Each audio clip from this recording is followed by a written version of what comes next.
What's the meaning of battered?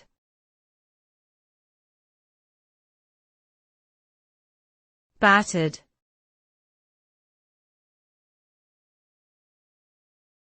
Battered.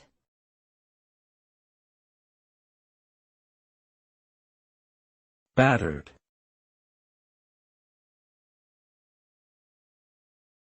Battered.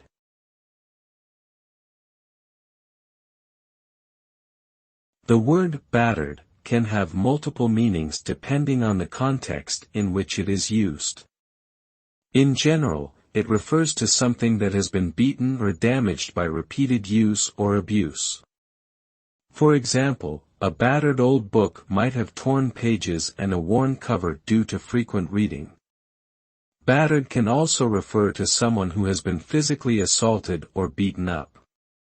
In this case, the person may have bruises, cuts, or other visible injuries.